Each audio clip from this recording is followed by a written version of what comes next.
Le 5 février, la ville de Souston inaugurait son épicerie solidaire située rue d'Aquitaine. Une épicerie ouverte depuis novembre 2019, ayant pour but d'aider les habitants dans le besoin à accéder à l'alimentation. Sur Souston, on a la chance d'être déjà aidé par beaucoup d'associations caritatives, mais on se retrouvait avec une population qui rentrait plus dans les critères des associations, mais qui n'avait pas suffisamment pour pouvoir prétendre à des achats standards.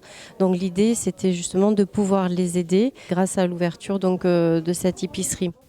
Accompagnés par un conseiller économique, social et familial, ainsi que des bénévoles, les familles peuvent faire leurs courses à des prix modérés, grâce à des produits de la banque alimentaire facturés à 10% de leur valeur et à des produits achetés en grande surface facturés à 50% de leur valeur.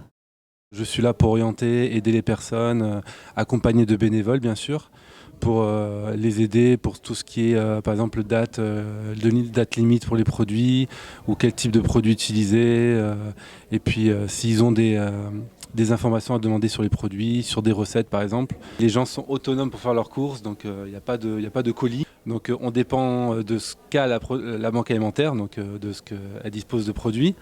Après, si jamais ils doivent aller chercher des choses dans les magasins, on les accable pas non plus parce que le but c'est que l'épicerie soit vraiment les grandes courses et que les petites courses de rajout soient le magasin.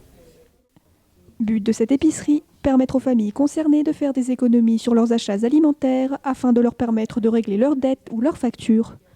Il y a deux possibilités pour que les personnes viennent vers nous. Soit elles sont orientées par les assistantes sociales du département.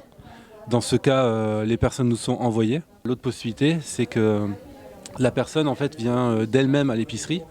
Dans les deux cas, il y a une évaluation à faire, mais là, elle est plus poussée. On utilise l'épicerie pour en fait, au niveau alimentaire, qu'il n'y ait plus trop de difficultés, que l'alimentaire soit plus trop un problème, pour se concentrer sur les autres problèmes. Ils ne viennent pas toutes les semaines. Il y a même certaines au début qui venaient toutes les semaines et qui commencent maintenant à être un peu plus étalées. Ce qui est une bonne chose, ça veut dire qu'ils ont moins besoin. Il y a une seule obligation, c'est de venir au moins une fois par mois.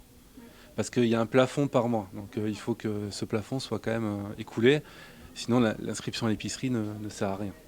Là, on avait dit qu'effectivement, pour l'instant, on essaierait de fixer à 10 familles. Mais comme c'est un projet nouveau, on attend de faire le bilan déjà des 3 mois écoulés pour voir si on ouvre le dispositif à plus de personnes et voir également en fonction des demandes. Là, jusqu'à présent, on a répondu favorablement à toutes les demandes. Voilà, voir en fonction effectivement des personnes qui en auront besoin, voir si on peut en accueillir davantage ou pas.